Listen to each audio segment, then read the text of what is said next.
Hi everybody, welcome to the Key Information for Applicants presentation. I'm Rob Wilson, the Academic Lead for Curriculum and Students, and the aim of this session is to talk you through a little bit about student finance with my colleague Mikey Collinson, and a little bit about student support, again with my colleague Ange Cousins, and then I'll talk through with you a little bit about UCAS applications. So I was going to hand over to Mikey for the student finance. Brilliant, thank you, Rob. So I'm Mikey, I'm the Widening Participation Coordinator, and so I just want to take a few minutes to talk about everything student finance, how it works, and sort of how you apply, and sort of my top tips as well about making the application and making the most of student finance. So hopefully what I'm going to cover is sort of the answers to the questions that you might have asked yourself, or maybe your parents, guardians, carers have asked themselves as well. So can I afford to go to university, or can I send my child to go? What would the upfront costs be? Do I need to pay anything to get there? Is it worth it? And then I've also heard that I need to pay a lot of money. Is that true? Do I need to pay it all in one go? So that's kind of what I'm hoping to answer over the next few minutes. So university life, higher education, there's two main costs to higher education. The first one is tuition fees. So tuition fees are what the institution charges for teaching, so to pay lecturers, academics, but also use of facilities such as the library and all the subscriptions that you might need to do research and things like that. Everyone's entitled to a loan to cover the full cost of their first degree for tuition fees. So it doesn't matter about where you come from, your background, household income, everyone's entitled for a loan to cover the full amount of their tuition fees. The second cost is living costs. So this is everything else to do with university higher education life. So whether that's rent, if you're living away from home, food, bills, clothes, having a good time, that sort of stuff. So anything that isn't to do with the academic side will be living costs, and you can get a maintenance loan to help with that. And I'll come on to sort of the breakdown of these loans in a little bit. So I'll just first start with tuition fees. At University Aston Bryan, we charge £9,000 per year for a full-time course and £4,500 per year for a part-time course. And now you have two options on how to pay these tuition fees. The first one is if you are able to and you want to, you can pay this yourself in full or in installments. You can have a word with us to see how you could do that. The other one is to take out a tuition fee loan. And most eligible students in the country opt for this. This is the one that is the most common. And it's, as I mentioned before, available to all students, regardless of income, background, whatever. So everyone's entitled to a loan to cover tuition fees. This loan is paid directly to us. So the students, you wouldn't see this, you wouldn't receive it in your bank account. It's not something that you have to worry about to make sure that you've got that money there. It's paid directly to the institution. And so that's all covered and kind of goes over your head.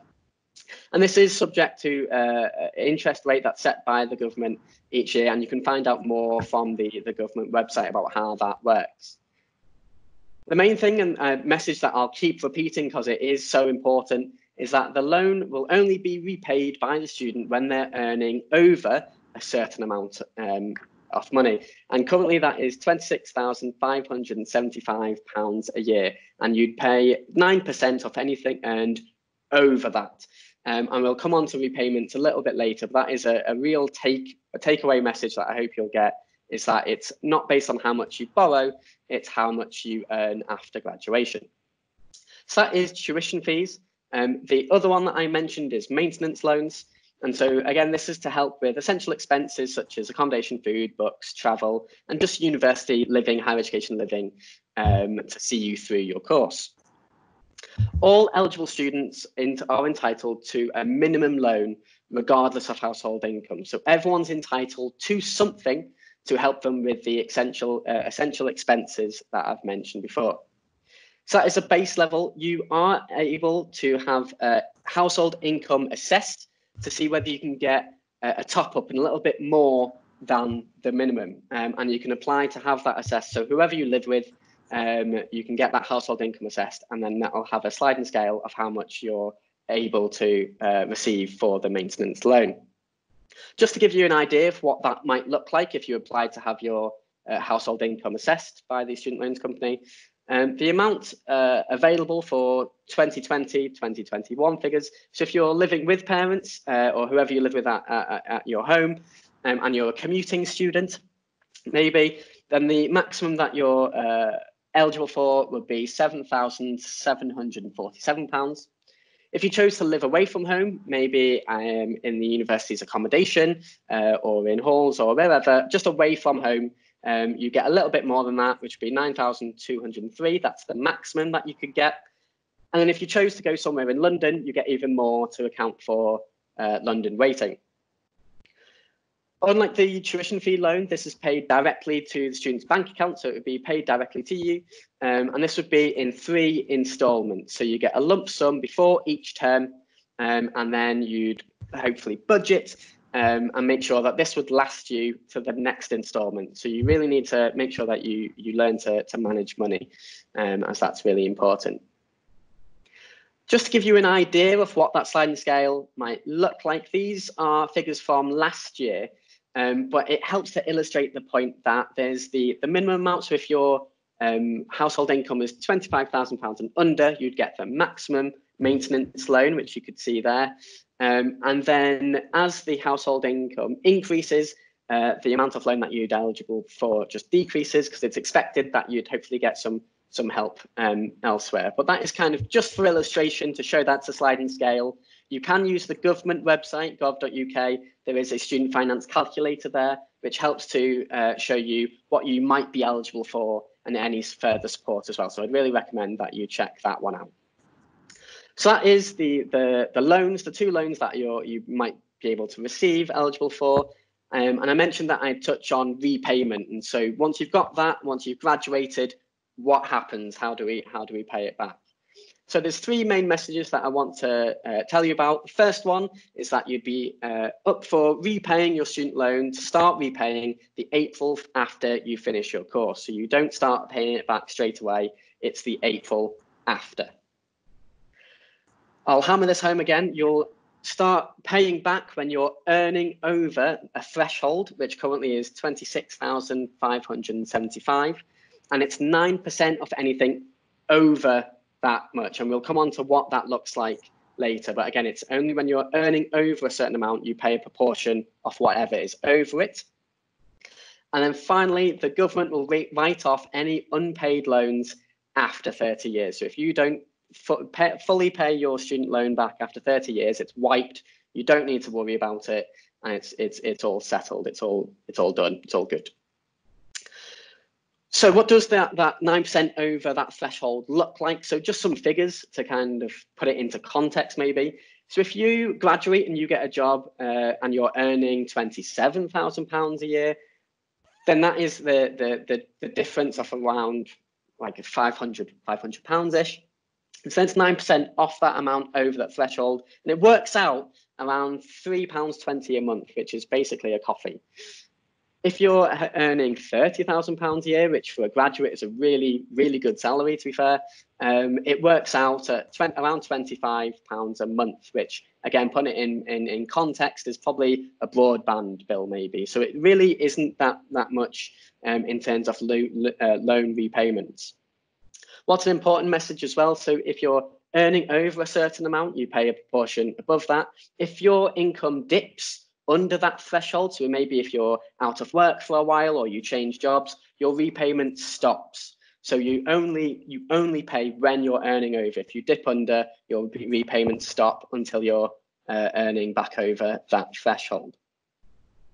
That isn't the end of the support that you might be eligible for. There's plenty of other sort of pots of money that you might be eligible for depending on your circumstances. And so I'd really recommend that you have a look on the government website and the student loans company's website as well to see if you're eligible for other support based on your circumstances.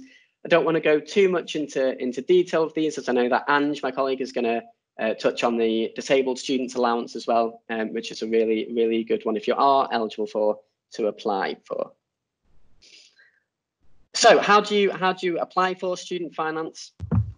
You apply between February and May for a September start. Students, so when you're applying, you go through the government website, and that'll take you to the student loans company. The students will need to have some details ready, so things like the UCAS ID, passport number, national insurance number, and any income that you're going to be expecting. If you want your household income assessed to get that sort of as much maintenance loan as you're eligible for, whoever you live with, so parents, partners, carers, guardians, they will also need to submit evidence, and that might include their national insurance number, any dependents and siblings that you might have, and any income that they've received for the previous tax year. And again, you apply on the government website, so if you follow that link, that'll tell you all about the information that I've put here, and then also the forms and what you'll need to do to apply. So some top tips for me when it comes to student finance and budgeting. If you're in full-time study, I'd really encourage you, if you can, to take some money with you. And this is because when you start university, you'll need to register. And then we tell the student loans company that you have registered and you have enrolled. And then they'll make that money available to you, but that might take a few days between when you arrive at university to when you receive your maintenance loan. So there might be a few days sort of lag. So if you can take some money, that'd be really helpful. Open a student bank account. Lots of banks do this, and they'll have certain offers and perks. So whether that's a rail card to save you money, maybe going home, or a interest-free overdraft. There can be really good deals out there. So I'd really recommend that you have a look and really use that student status. Part-time work. So if that's in a town city, so example, York, we have lots of cafes, restaurants, bars. And so if you want to top up your student loan and the support that you get, you could potentially look into that. Also, some universities and colleges will have a student ambassador scheme. So you could work for the university as well, showing students around. Plan and budget. So I mentioned before about making sure that your tuition fee or your maintenance loan sort of supports you for a few weeks or a few months until your next one. So make sure that you've got a budget and you try to stick to it as best as possible. And then finally, as I mentioned before, make the most of your student status, whether that's through student discounts in shops or an NUS totem card. That can give you some really sort of great student discounts and can really help you to save a little bit of money.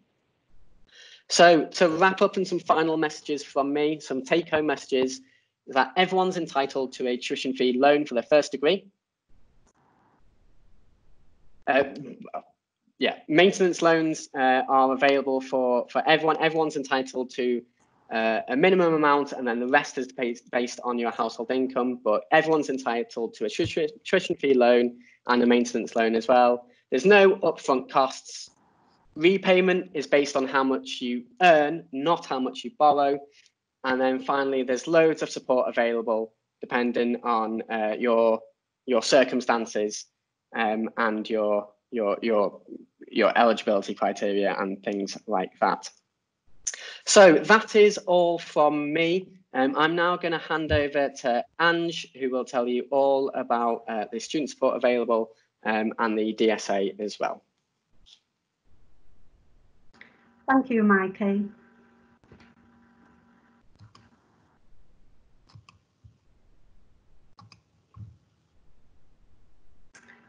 Hello, my name is Ange Cousins. I'm the Higher Education Support and Mental Wellbeing Coordinator for Aston Bryan College.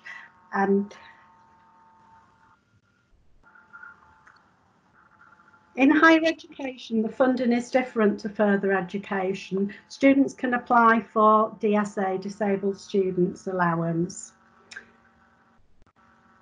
DSA is there to support students whilst they're studying if they have any difficulties or disabilities that are covered by the Single Equality Act. And they could be long-term health conditions, mental health conditions, specific learning difficulties.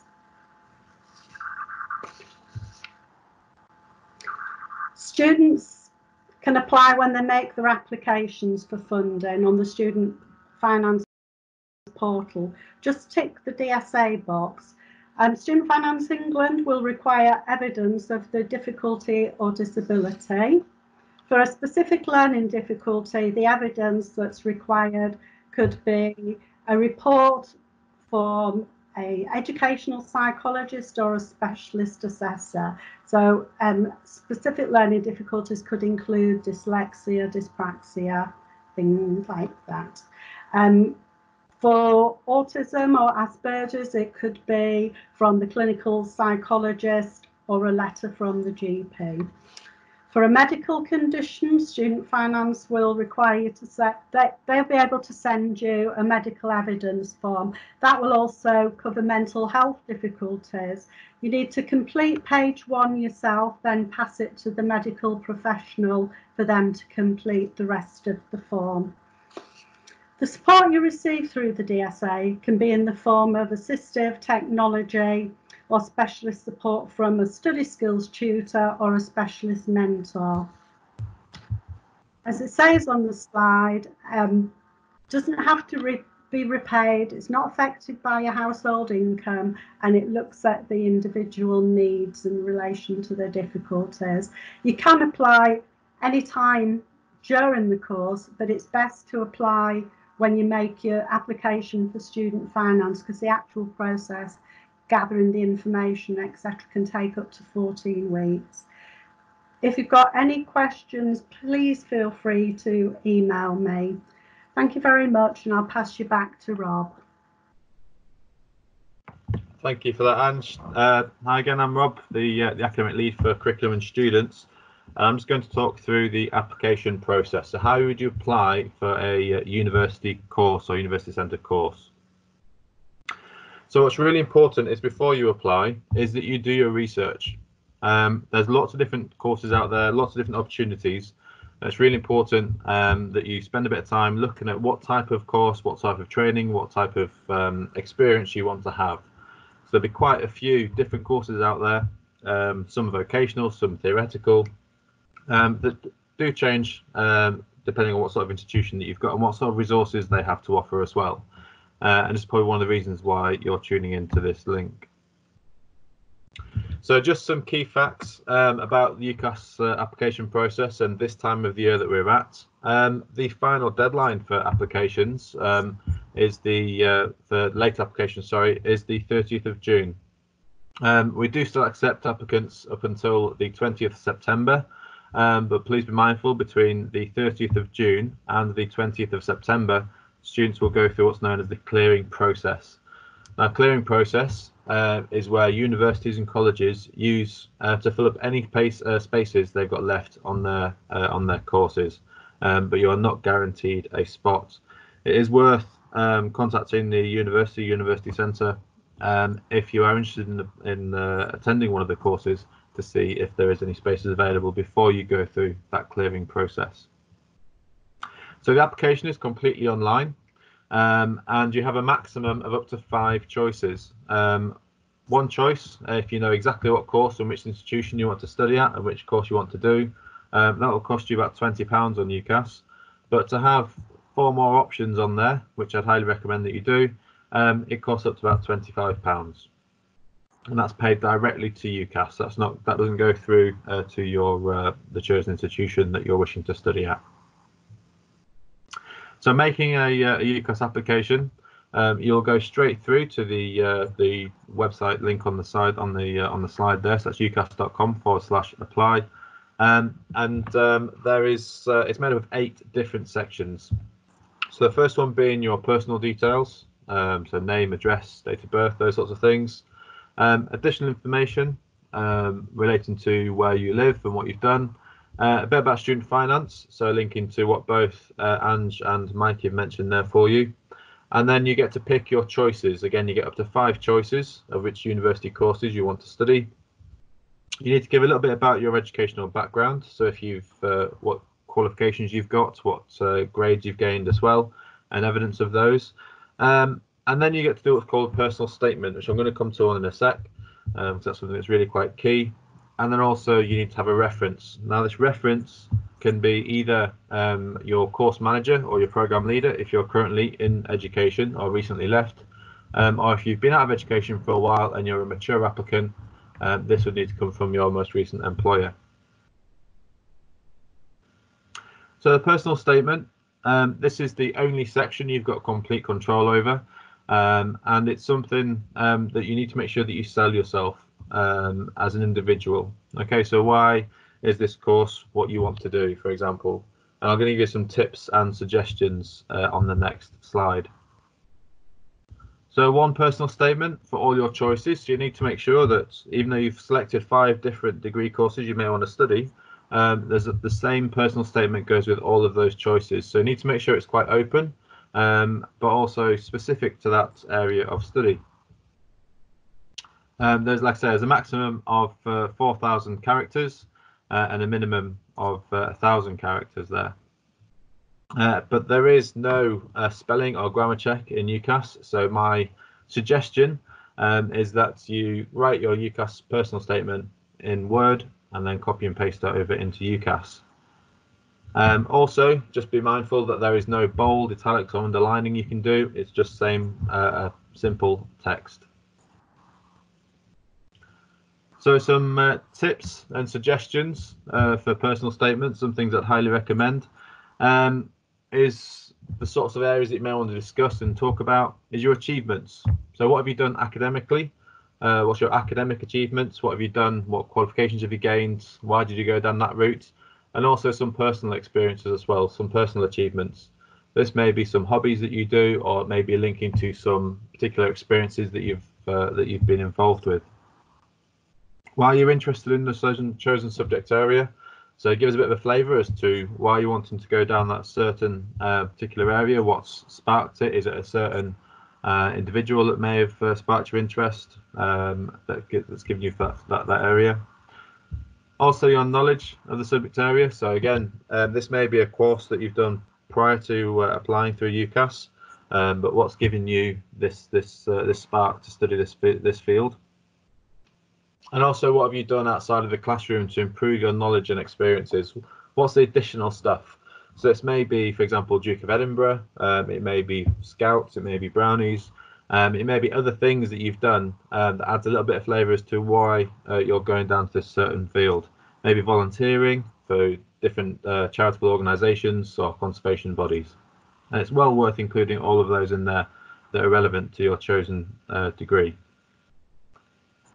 Also, what you enjoy about studying. So what sort of key things do you enjoy? Do you like being in the classroom? Do you like being out in the field? Do you like the practical aspects, which is something that Ask and Brian can definitely offer in a range of different subject fields. And then also examples of independent study skills. So how do you motivate yourself? Because when you go and do a degree program, the type of study is very, very different to that of level 3 or what you may have previously studied. So that concludes the presentation for today. So I hope you've enjoyed that and the information provided has been useful to you. I'd just like to thank again my colleagues Mikey and Angela for their help in providing some hopefully useful information for you to make your decisions about where you'd like to study. Thank you very much.